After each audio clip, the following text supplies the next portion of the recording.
Morning student, welcome once again. So again we are continuing the topic understanding board exam paper. So today we'll talk about the part B question paper. Let us first revise what I have told you in part A. Part A में two sections will be there. Section 1 which will be of 1 marks and it will have 16 questions. So 16 marker 16 into 1 16 marks के 1 mark के questions होंगे 16. Part 2 में 4 case studies रहेंगे and they all will carry 4 marks for 1 case study. So 4 4 is 16 marks. So 4 case study आपकी total 16 marks की होंगी. 16 + 16 32 marks आपके रहेंगे पार्ट ए में. ठीक है, ये हमने पिछली वर्कशीट में डिटेल में पढ़ा था. आज पार्ट बी की बात करेंगे तो पार्ट बी में 2 मार्कर क्वेश्चन होंगे 6. ठीक है, 2 नंबर के 6 क्वेश्चन होंगे. इस तरीके से 12 क्वेश्चन हो जाएंगे. और पार्ट बी में 3 मार्क के 7 क्वेश्चन होंगे तो 21 मार्क्स हो जाएगा. उसके बाद 5 मार्क के 3 क्वेश्चन होंगे तो 15 मार्क्स हो जाएंगे. सो देख रहे हो, 2 मार्क के 6 क्वेश्चन तो 12 नंबर बन जाएंगे. 3 मार्क के 7 क्वेश्चन होंगे 21 नंबर बन जाएंगे. और 3 क्वेश्चन होंगे 5 नंबर के तो 15. तो आप देख रहे हो इन तीनों का एडिशन हो जाएगा 48 मार्क्स. सो 48 और पहले हमने 32 पढ़ा था, दोनों को टोटल करोगे तो 80 मार्कर आपका पेपर तैयार होगा, 80 मार्क्स का. ठीक है, सो अब आप ये देखो कि पार्ट बी में आपके टोटल 16 क्वेश्चन है. 6 + 7 + 3 6 रहे आपके 2 मार्क के क्वेश्चन. 7 क्वेश्चन है 3 मार्क्स के और 3 क्वेश्चन है 5 मार्क के. अब इनको अटेम्प्ट कैसे करना है? 2 मार्कर क्वेश्चन जो होंगे वो वेरी शॉर्ट आंसर क्वेश्चन होंगे. Try to keep the answers to these question as short. इनके शॉर्ट में आंसर लिखने हैं. These question can be solve in 3-4 steps. 3 या 4 स्टेप्स में ये क्वेश्चन हो सकते हैं. बहुत ज़्यादा आपको 2-2 3-3 शीट इसमें भरने की ज़रूरत नहीं है. Do not spend too much time on such question. बहुत ज़्यादा टाइम नहीं लगाना क्योंकि इसमें आपको 2 ही नंबर मिल रहे हैं. 3 मार्कर क्वेश्चन जो होंगे वो शॉर्ट आंसर्स होंगे. Solve these question by explaining briefly. तो इसको थोड़ा सा ब्रीफली आप एक्सप्लेन करोगे, बहुत ज़्यादा एक्सपैंड नहीं करना है. Draw the figure wherever necessary. जहाँ जहाँ ज़रूरत है वहाँ पे आप फिगर भी ड्रॉ करोगे. 5 मार्क के जो क्वेश्चन है long answer questions, solve these questions by explaining in detail. यहाँ पर आपको डिटेल में एक्सप्लेन करना है. यहाँ पे एक्सप्लेन ब्रीफ में करना है, यानी कि बहुत ज़्यादा एक्सप्लेनेशन नहीं देनी 3 मार्कर में. लेकिन 5 मार्क्स जो लॉन्ग आंसर्स क्वेश्चन है डिटेल में आप एक्सप्लेन करोगे. फिगर ज़रूर बनाओगे जहाँ भी ज़रूरत है. जैसे कंस्ट्रक्शन आपकी जो थ्योरम्स होती है, थ्योरम्स में सबसे पहले आपको फिगर बनानी चाहिए. बिना फिगर के आप थ्योरम लिख रहे हो बिकॉज आपको थ्योरम लर्न होती है. बिना फिगर के आप थ्योरम करोगे इसका कोई वो नहीं है. You should draw the figure first, then write all the steps. Solve the question step wise by using required formula. जैसे अभी मैं बात कर रही हूँ थ्योरम की, तो थ्योरम में सबसे पहला आपका जो स्टेप होता है वो आपका रहता है, आप सबसे पहले ये देते हो what is given to you. आप फिगर ड्रॉ करते हो सबसे पहले, फिगर आप लिखते हो कि क्या आपको गिवन है. Then you write what is to be solve, to find, to prove. वो आपका सेकंड हेडिंग होती है. थर्ड हेडिंग होती है आपकी कंस्ट्रक्शन की. अगर किसी क्वेश्चन में कुछ कंस्ट्रक्ट करना है तो आप वो कंस्ट्रक्शन को एक्सप्लेन करोगे. फिगर होगी तभी कंस्ट्रक्शन एक्सप्लेन हो सकता है. फिर फोर्थ पार्ट आपका रहता है प्रूफ. ये सारी चीज़ें आपके सारी हेडिंग में आप डालेंगे तो इन हेडिंग्स में आपको थोड़े बहुत मार्क्स मिल सकते हैं अगर कहीं पर प्रूफ में कुछ मिस्टेक होती है. तो every step carries marks over there, ये आपको ध्यान रखना है. एंड फिगर ज़रूर ड्रॉ करना है थ्योरम्स वाले क्वेश्चंस में जहाँ पे थ्योरम एक्सप्लेन करनी है. थ्योरम की स्टेटमेंट्स आप ज़रूर एक बार पढ़ लें अच्छे तरीके से. तो कई बार क्वेश्चन आता है स्टेटमेंट को लिखने के लिए और फिर उसको प्रूव करने के लिए. सो अगर आपको बोला जाएगा प्रूव पाइथागोरस थ्योरम, तो पाइथागोरस थ्योरम फिर बोला जाएगा right the statement of right Pythagoras theorem and explain it. तो पाइथागोरस थ्योरम की स्टेटमेंट लिखनी आनी चाहिए. बीपीटी थ्योरम, इसको लिखिए, बेसिक प्रोपोर्शनैलिटी थ्योरम को लिखिए एंड फिर इसको प्रूव कीजिए. तो आपको इसकी स्टेटमेंट लिखनी आनी चाहिए. ठीक है, it carries 1 marks over there. वहाँ डिवीजन जब होता है तो ये आपने ध्यान रखना है. बहुत से बच्चे थ्योरम की स्टेटमेंट को नहीं पढ़ते हैं, सिर्फ प्रूफ करके चले जाते हैं और हेडिंग्स भी नहीं लिखते हैं. ठीक है, तो ये 5 मार्क के जो क्वेश्चन रहेंगे इनको आपको अच्छे से टाइम देना है. Clear? These type of question take much time, so spare time for such questions. तो आप ये देखिए, अक्सर हम ये बच्चों को ये भी बोलते हैं कि 5 मार्क के क्वेश्चन से शुरू हो जाओ अगर तुम्हें आता है. मोस्टली थ्योरम्स हैं या वो हैं, आप अच्छी प्रैक्टिस करते हो तो ये भी बच्चे जल्दी से कर जाते हैं. पर सबसे ज़्यादा टाइम आपको यहाँ देना है क्योंकि ये 5 नंबर आपको सीधा मिलेगा, आप उसको अच्छे से कर लेते हो तो. ठीक है, तो everything depends on the time. Time के हिसाब से आपको काम करना है. टाइम का सही मैनेजमेंट करना है कि किस तरह का आप काम करने लग रहे हो. और जो चीज़ आपको अटेम्प्ट करनी है जो आपको आती है उसको सबसे पहले करना चाहिए और क्वेश्चन नंबर सही डालना चाहिए। बहुत से बच्चे क्वेश्चन नंबर सही नहीं डालते। आपको 1 2 3 4 जो नंबर है वो बिल्कुल एग्जैक्टली सही पुटअप करना है। नंबर गलत कर दोगे तो वहाँ पे आपकी मार्किंग रॉन्ग हो जाएगी। क्वेश्चन नंबर आपको ठीक पुट करना है। और कहीं पर डाउट आ रहा है जैसे शीट में, तो आप जगह छोड़ दीजिए कि हम बाद में आके उसको कर देंगे, फिर नेक्स्ट क्वेश्चन पे बढ़ जाइए। फिर जब आपको टाइम मिलता है तो वापस उसको, जब रिवीजन में आते हो तब उस क्वेश्चन को अटेम्प्ट कर लो। तो आज हम देखते हैं जैसे कुछ क्वेश्चन आपके किस तरीके से, जैसे 2 मार्क क्वेश्चन है, ये इस टाइप का 2 मार्कर क्वेश्चन है। Find out if given triangles are similar, क्या ये दोनों सिमिलर हैं? तो सीक्वेंस लिखो। अब आप यहाँ देखिए डी है 70, तो यहाँ पर अगर आप इसको देखोगे 39 71, ये आपका 70 रहेगा, है ना। तीनों का एडिशन आपका 180 डिग्री, 9 1 10, 7 7 14, 3 70, एक कैरी, तो ये 70 71 और ये 39, ठीक है। तीनों एंगल्स हो गए। तो अब ये सिमिलर है, तो अगर आप लिखते हो ट्राइंगल डी ई एफ, यहाँ लिखते हो तो डी के साथ में 70 वाला कौन सा है? क्यू है, तो पहले लिखोगे क्यू। डी के साथ में आपने क्यू लिखा। ई के रिजेम्बलेंस वाला कौन सा है? आर, तो आर लिखोगे। उसके बाद एफ के जैसा, एफ है ये आपका 39, तो ये आपका पी है। ये आपका सिमिलैरिटी का हो गया। और सिमिलैरिटी का सिंबल ये है, ये आपका कॉन्ग्रुएंसी का सिंबल है। तो अब आपको बोला गया सिमिलैरिटी सीक्वेंस, सो ये आपका सिमिलैरिटी का सीक्वेंस, एक सिंगल वेव, ठीक है। तो इतना ही आपको लिखने में 2 मार्क्स यहाँ पर होंगे। ओके, नेक्स्ट है divide the line segment in the ratio 1:3। अब ये आपका कंस्ट्रक्शन क्वेश्चन है। ये हमने इसकी वीडियो अच्छे से बनाकर मैंने डाल रखी है प्रीवियस वर्कशीट्स में। अगर किसी बच्चे को नहीं आता है तो आप वो वीडियो ज़रूर देखें। मैं अभी सिर्फ आपको ऐसे ही एक्सप्लेन कर रही हूँ। एक लाइन सेगमेंट आप 8 सेंटीमीटर की बनाएंगे, ठीक है। अब इसको 1:3 रेशो में डिवाइड करना है, तो 1 + 3 ऐड कर लो, 4 आ गए। सो अब हम क्या करेंगे, यहाँ पे एक्यूट एंगल बनाएंगे कोई भी, और इसको 4 इक्वल पार्ट्स में डिवाइड करेंगे। तो यहाँ पर A1 A2 A3 A4 ऐसे आप मार्क कर लेंगे, A1 A2 A3 A4, अगर ये A है और अगर ये B है तो ठीक है। अब आप ये जो A4 है इसको आप स्केल से ऐसे ज्वाइन कर लेंगे। अब आपको चाहिए 1:3, तो 1 पॉइंट तब होगा जब यहाँ पर लाइन बने और ये इसके पैरेलल बननी चाहिए। आपको इसके पैरेलल ये लाइन बनानी है। तो पैरेलल बनाने का हमने तरीका सीखा था।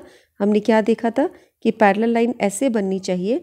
आप यहाँ से एक आर्क लेंगे और सेम आर्क को, मतलब सेम रेडियस से, जितना रेडियस आपने लिया यहाँ पर ड्रॉ करेंगे, फिर इसको मेजर करेंगे ये कितना है कंपास से, और जितना ये है ये नोट करोगे किस पे कट रहा है, उतना ही यहाँ पे कट कर दोगे, तो उस कट को आप आगे बढ़ाओगे, ठीक है। एक बार मैं फिर से थोड़ा इसको एनलार्ज करके बना देती हूँ। ये बहुत सिंपल क्वेश्चन है, ये 3 मार्क का क्वेश्चन है। आपने 8 सेंटीमीटर की लाइन बनाई, ठीक है। इसको नाम दिया AB, एक्यूट एंगल बनाया। 1:3 है तो 4 पार्ट्स करोगे, A1 A2 A3 A4।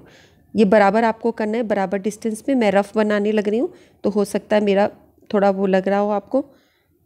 ये हुआ इस तरीके से, देखो ये A1 हुआ, ये A2, ये A3 और ये हमने A4 ले लिया। अब आप इसको स्केल से ज्वाइन कर देंगे A4 को। अब ये जैसे ये बना, यहाँ पे मार्क करो ये कितना है, उसी तरह A1 वाली जगह से करना है।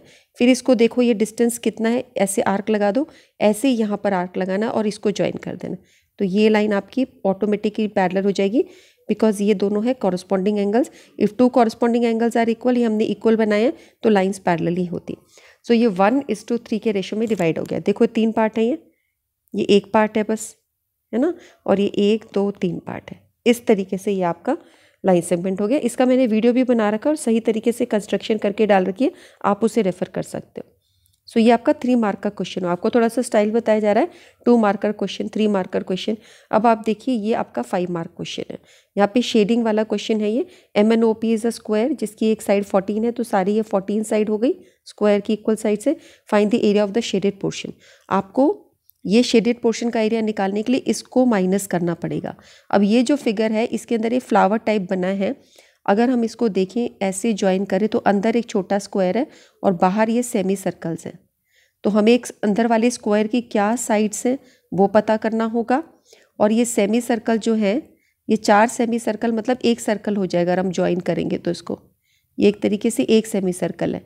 अगर हमें इसका रेडियस पता चल जाए तो सर्कल का रेडियस होता है πr², ठीक है, और सेमी सर्कल का रेडियस हो जाएगा उसका हाफ। और ये है 1 2 3 4, तो इसको 4 से मल्टीप्लाई कर दोगे तो ये हो गया 2πr², यानी कि 2πr² से आप इस सर्कल को, या ये पाई आर स्क्वायर आप बोल सकते हो, ये सर्कल एक सर्कल हो गया, ये वाला सर्कल और 2 सेमी सर्कल मिला के, तो ये आपके 2 सर्कल्स के बराबर हो गए। तो ये हम तब सॉल्व कर सकते हैं जब हमें रेडियस गिवन हो। और रेडियस यहाँ पे क्या होगा, रेडियस होगा, आप ये देखो, रेडियस रहेगा जैसे ये डायामीटर मिल जाए तो उसका हाफ, और ये क्या चीज़ है, ये हमारे स्क्वायर का एक साइड है। देखो आगे देखते हैं, जैसे ये है, ये साइड 14 दी है, यहाँ पर लिखा है कि ये 3 है, यहाँ से यहाँ तक का डिस्टेंस 3 दिया है, ये देखो ये 3 दिया है, ठीक है। तो अगर हम ये देखें, ये टोटल लाइन हमारी पूरी यहाँ से यहाँ तक, ये पूरी 14 होगी क्योंकि ये 14 है। इस 14 में से इधर का 3 निकाल दो, इधर का 3 निकाल दो, यानी -3 कर दो तो 14 - 6 8 हो गया। तो ये अंदर वाली लाइन आपकी 8 हुई, यानी कि मैं इसको बाहर वाली को अगर मिटा देती हूँ ये, तो ये जितना पोर्शन है ये आपका 8 हुआ, ठीक है। और अभी हमें तो ये चाहिए, जो ब्लू लाइन जो बनी है इसकी एक साइड चाहिए, ठीक है। इसकी साइड को हम x मान लेते हैं सपोज़। तो अगर हमने इसको x माना तो ये साइड x हुई, ठीक है। और ये जो है साइड, ये क्या हुआ, सेमी सर्कल अगर आप ले रहे हो, इसका डायामीटर अगर x है, ये अगर x है, पूरी साइड्स इसकी स्क्वायर है, तो सब साइड में ये x हो जाएगा सारा का सारा, और ये आप लोगे तो ये रेडियस हुआ, ये x/2 हुआ, ठीक है। समझे मेरी बात आप। जैसे आपने अंदर वाले स्क्वायर को, ये जो अंदर स्क्वायर था इसकी एक साइड को हमने x मान लिया, ये सेमी सर्कल बना है, तो ये साइड x हुई, और ये यहाँ पे रेडियस होगा तो ये x/2 हुआ।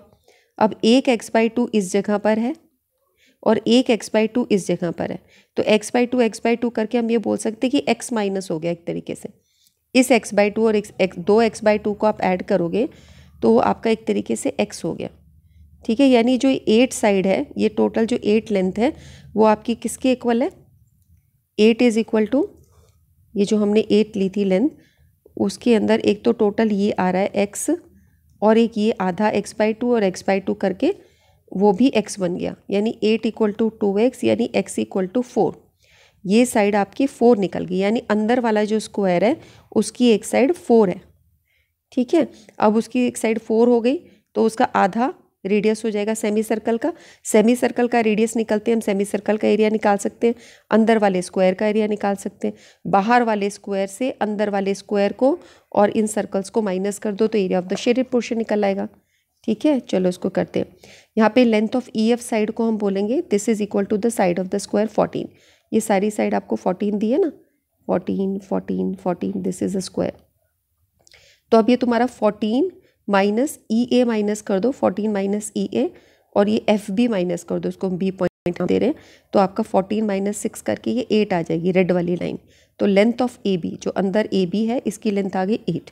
तो let the length of inner square, ये जो अंदर का स्क्वायर है इसकी हमने एक साइड को x मान लिया, तो मैं यहाँ लिख देती हूँ x, इसको हमने x मान लिया, ऑल साइड्स x हो जाएंगी। सो आपका 8 जो होगा that will be equal to x, और ये हो जाएगा, ये वाला साइड पूरा आपका x है, ये पूरी साइड x हो जाएगी यहाँ से यहाँ तक, ये रहेगी x/2 x/2 2 बार है, एक ऊपर एक नीचे, तो ये आपका 2 से 2 कैंसिल होके x आ जाएगा। तो 8 = 2x, और x की वैल्यू आ जाएगी 8 / 2 4, तो ये x आ गया 4, यानी इनर जो स्क्वायर है उसका एरिया है 2 का स्क्वायर 4, ठीक है। x = 4, ये 4 का स्क्वायर 16, और इसका ये जो ये सेमी सर्कल है, ये जो हमने बना दिया, देखो बच्चों इसका एक साइड निकल गया 4, ठीक है। तो अब ये इस सेमी सर्कल का डायामीटर है, तो इसका रेडियस क्या होगा, ये रेडियस होगा 2, सब तरफ में 2 है, ठीक है। तो अब हम इसको आराम से सॉल्व कर सकते हैं। एज ऑफ इनर क्यूब जो है, अंदर की जो क्यूब है, that is equal to the diameter of semi circle, वो भी सेमी सर्कल के डायमीटर के इक्वल है, तो रेडियस ऑफ सेमी सर्कल 2 हो जाएगा। ये सब सेंटीमीटर्स में है बच्चों, एक मैं यहाँ पर ये लिख देती हूँ, सेंटीमीटर्स है ऑल, 8 सेंटीमीटर हमें यूनिट दे रखी है, centimetre, semi circle is centimetre, this is 4 centimetre x की वैल्यू, ठीक है। सो यहाँ पे एरिया ऑफ बिग स्क्वायर निकल जाएगा 14 × 14 196 सेंटीमीटर स्क्वायर। ये जो बाहर वाला है इसका एरिया निकलेगा L स्क्वायर से 14 × 5। इनर फिगर जो है उसमें 2 πr स्क्वायर, πr स्क्वायर एक सर्कल का होता है, 2 सर्कल हो गए हमारे यहाँ पे, एक सर्कल ये एक सर्कल ये दोनों मिला के पूरा एक फुल सर्कल बन गया, ये सर्कल सेमी सर्कल ये सर्कल मिला के एक और सर्कल, तो 2 सर्कल्स है एक तरीके से। सो एक सर्कल का एरिया होता है पाई आर स्क्वायर, हम इसको लिख सकते हैं 2 पाई आर स्क्वायर, और अंदर वाला जो स्क्वायर है उसकी एक साइड निकली थी 4, तो उसका एरिया हो जाएगा 4 स्क्वायर 16। तो यहाँ पर आप इसको ऐड कर दीजिए, पाई की वैल्यू मैंने इसको पुट नहीं करी, बस 4 × 2 8 पाई + 16, तो बाहर वाला जो बिग स्क्वायर है उससे माइनस करना है 16 + 8 पाई को, आंसर आ जाएगा। तो अब इसको हमने यहीं पर ही छोड़ दिया, पाई की वैल्यू 22/7 करके कोई लोएस्ट फॉर्म में हो नहीं रहा, हम ऐसे भी इन क्वेश्चंस को कर सकते हैं। सो हमने डिटेल में एक एक चीज़ हमें यहाँ एक्सप्लेन करनी पड़ी, आपने देखा एक एक चीज़ यहाँ एक्सप्लेन हुई है। तो जहाँ आंसर रिपोर्ट हुआ वहाँ पर भी हम area of the shaded portion को सेंटीमीटर स्क्वायर्स में कर लेंगे। ठीक है बच्चों, तो इस तरीके से आपकी वर्कशीट कंप्लीट होती है। So hope that after understanding the format of question paper you will prepare well for the examination and you'll be able to solve the question paper in the given time. Wishing you all the good luck for the board examination and keep yourself safe at a distance of 6 feet or 2 yards. You are all coming to the school. Please take good care of yourself. जिस दिन तबीयत ठीक नहीं हो बच्चों तो उस दिन आपको बता देना है, आपको स्कूल नहीं आना है, अपनी क्लास टीचर को इन्फॉर्म करेंगे। अदरवाइज आप स्कूल ज़रूर आइए if you are fit, because हम एक तैयारी करा रहे हैं स्कूलों में बोर्ड एग्ज़ाम्स की। सो आपने स्कूल में आके सारा अपनी टीचर्स से अपनी वीकनेसेस पर, अपनी जो भी आपके पीछे प्रॉब्लम्स आप उन पे बात कर सकते हैं। ठीक है बच्चों, हम फिर मिलते हैं। नेक्स्ट वर्कशीट कुछ आती हैं या ऐसे आप अपनी स्टडीज़ अच्छी कीजिए और मुझे कमेंट सेक्शन में कमेंट करिए कि आपकी स्टडीज़ कैसी चल रही। Okay, waiting for you. Please share the video and like it and write your comments. I'm waiting for it. Okay, bye bye.